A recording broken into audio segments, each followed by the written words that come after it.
Hello दोस्तों, हमारी आज की कहानी है विधवा भाभी से शादी करने के लिए माता पिता के जोर डालने पर लड़के ने बनाया गर्लफ्रेंड के साथ भागने का प्लान।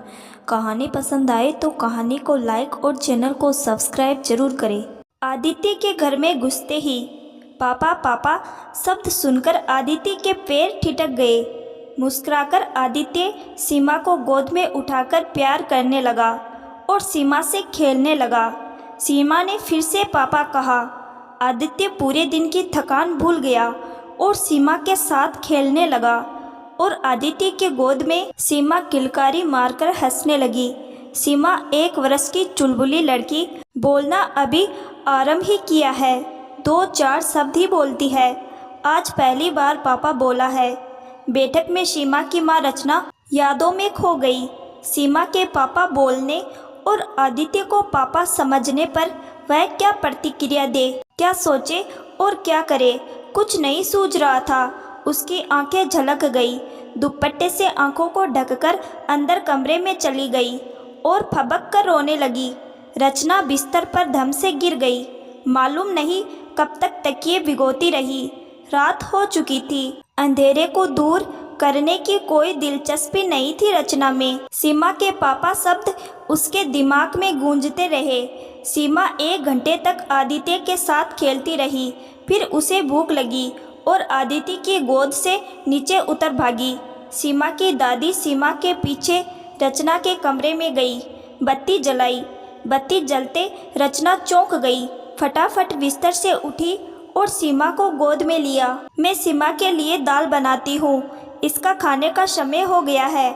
रचना को रोते देख सीमा की दादी ने कहा, तुम सीमा के साथ बैठो, दाल बनी हुई है, मैं दे जाती हूँ। रात शयन कक्ष में सीमा के दादा और दादी के बीच वार्तालाप होता है कि आज सीमा ने आदित्य को पापा कहा।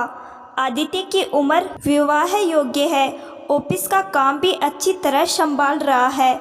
सीमा ने आज आदित्य को देखकर पहली बार पापा कहा। सीमा ही आदित्य को पापा समझती है, उसी के साथ खुश रहती है। अगर आदित्य की शादी रचना के साथ हो जाए, सबके हित में रहेगा। सीमा के दादा ने कुछ सोचकर कहा, बात तो उचित है कि घर की बात घर में रहे, इज्जत बाहर न जाए, परंतु क्या आदित्य और रचना इस पर राजी होंगे? उन दोनों की रजामंदी तो चाहिए, उनको मनाना पड़ेगा। घर की सुख शांति और इज्जत के लिए बात करनी पड़ेगी। हो सकता है कि पहले ना नुकर करेंगे, बाद में सब मान जाते हैं। कुदरत और समाज भी इजाज़त देता है। भाई की मृत्यु के बाद छोटा भाई भाभी के साथ विवाह करता है, उनको मनाना पड़ेगा। बड़े बूढ़ों के साथ उनको बिठाना पड़ेगा। समाज की ऊंच नीच बतानी पड़ेगी। वो बच्चे हैं, उनको हर कीमत पर इस फैसले के लिए रजामंद होना ही पड़ेगा। दादी ने तो अपना फैसला दादा को सुना दिया। भाग्यवान, तेरी बात ठीक है, पर हमारे वाला पुराना समय नहीं है कि जब बच्चे चुपचाप अपने अभिभावकों की बात मानते थे।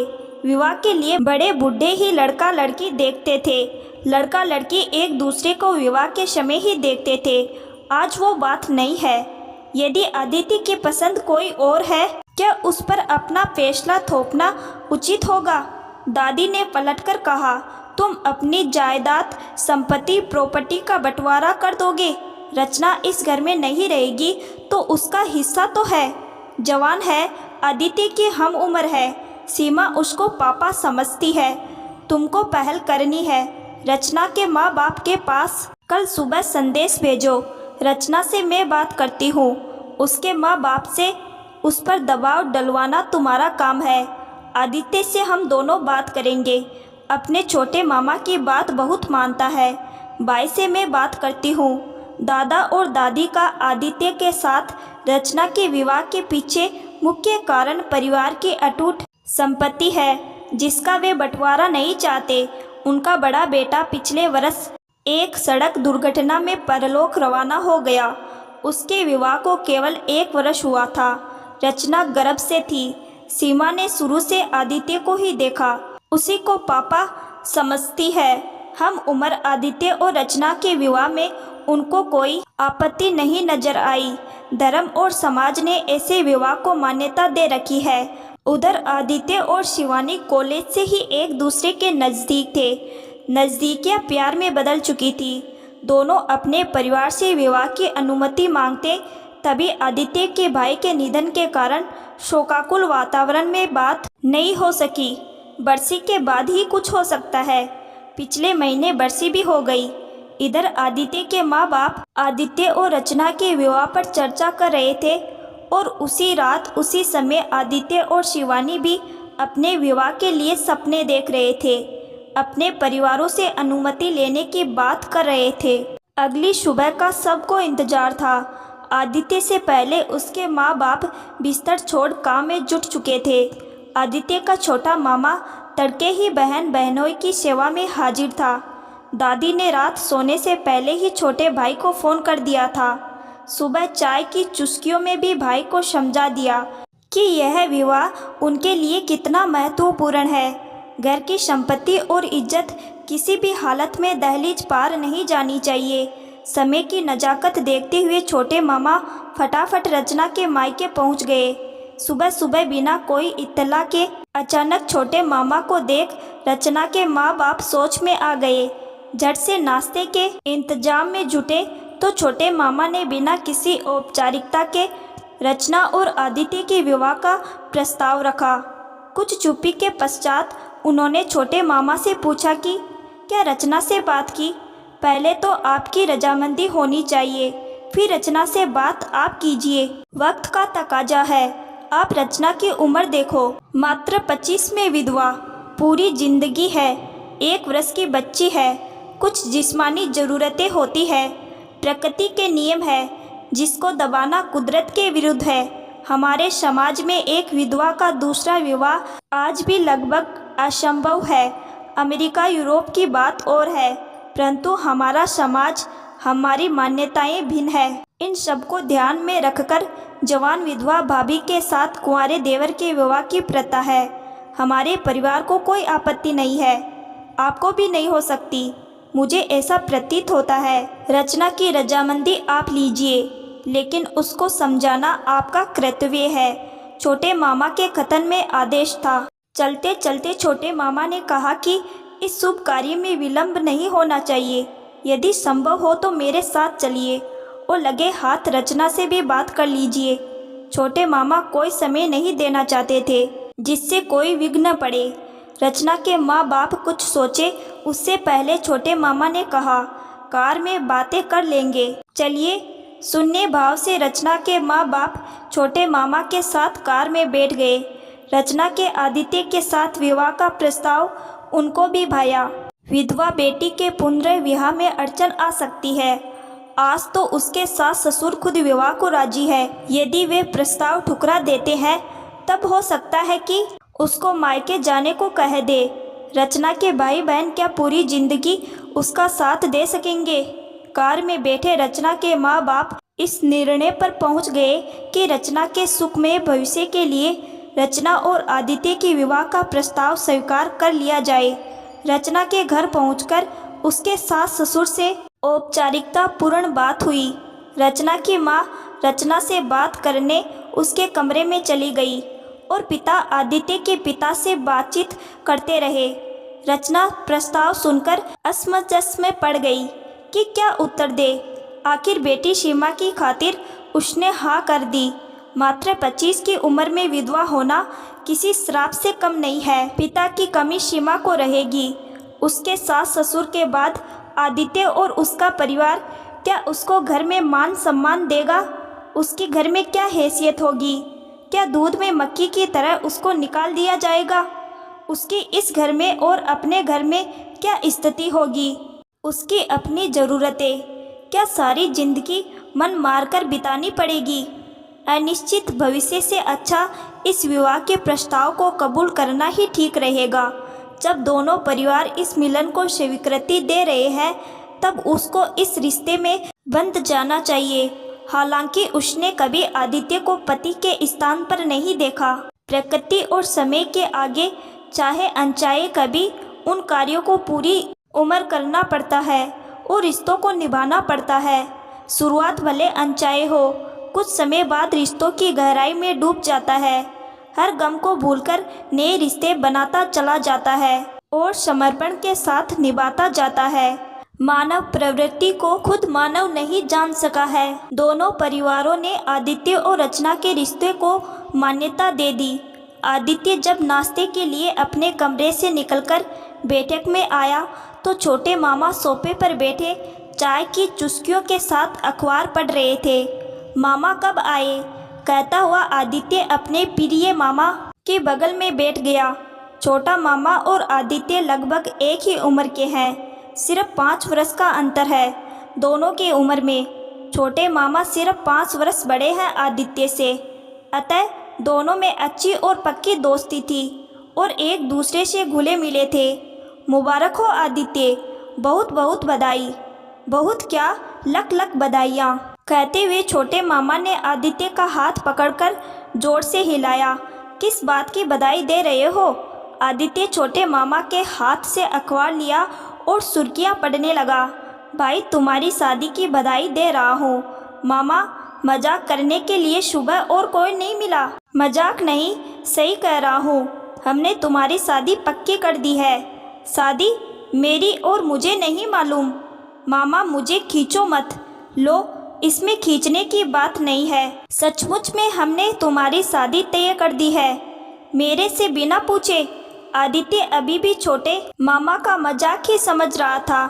तभी आदित्य के माता पिता भी बैठक में आ गए और रचना को नाश्ता लगाने को कहा। इससे पहले आदित्य कुछ समझ सकता, उसके माता पिता दोनों एक साथ बोले, छोटे मामा, तुमसे मजाक नहीं कर रहे थे, यही हमने सोचा है और दोनों परिवारों की रजामंदी भी इसी में है। हमने तुम्हारा विवाह रचना के साथ तय किया है। रचना सुनकर आदित्य स्तब्ध रह गया। पर माँ, वो तो मेरी भाभी है और आपने मेरे से पूछा भी नहीं, आदित्य ने विरोध जताते हुए कहा। आदित्य, कुछ बातें घर के बड़े तय करे, उसमें सबकी भलाई होती है। विवाह जैसे गंभीर मामलों में बड़ों की राय सदा गुणकारी और लाभदायक होती है। हमारे परिवार में शादियां हमेशा बड़े बूढ़ों ने तय की है। पिताजी की आवाज़ में एक तरह से आदेश था, परंतु आजकल हर कोई अपनी पसंद से विवाह करता है, चाहे लड़का हो या लड़की, दोनों से पसंद पूछी जाती है। लव मैरिज में ही सबसे अधिक तलाक होते हैं, जहां माँ बाप शादी तय करते हैं, जोड़े निभाते हैं और पूरी जिंदगी का सफर मिलकर तय करते हैं।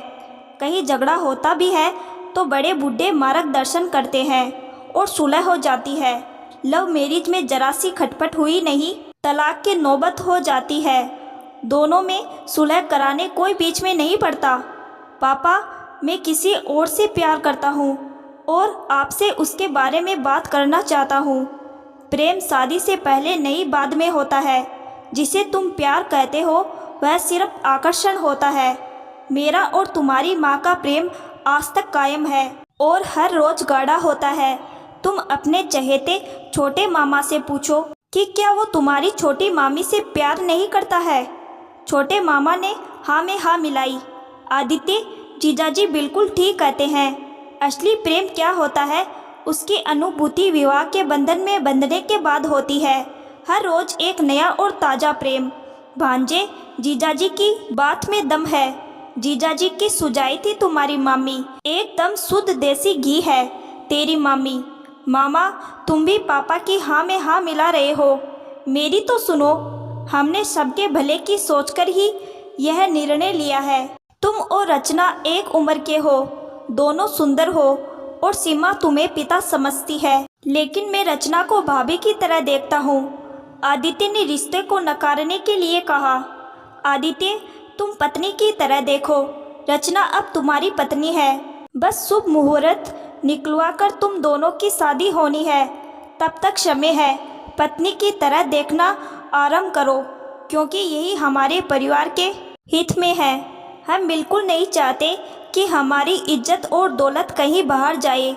कभी कभी अपना जीवन परिवार के लिए कुर्बान करना पड़ता है। हर ख्वाहिश पूरी हो यह जरूरी नहीं। आज तुम किसी से शादी करना चाहते हो, यदि तुम्हारा भाई जीवित होता तब जरूर तुम्हारी चाहत संपूर्ण होती। परंतु अब हालात कुछ जुदा है। अपना नहीं, परिवार का सोचना है तुम्हें। आदित्य के माँ बाप ने अंतिम शब्द कह दिए। आदित्य मजबूर हो गया, वह गुमसुम रहने लगा।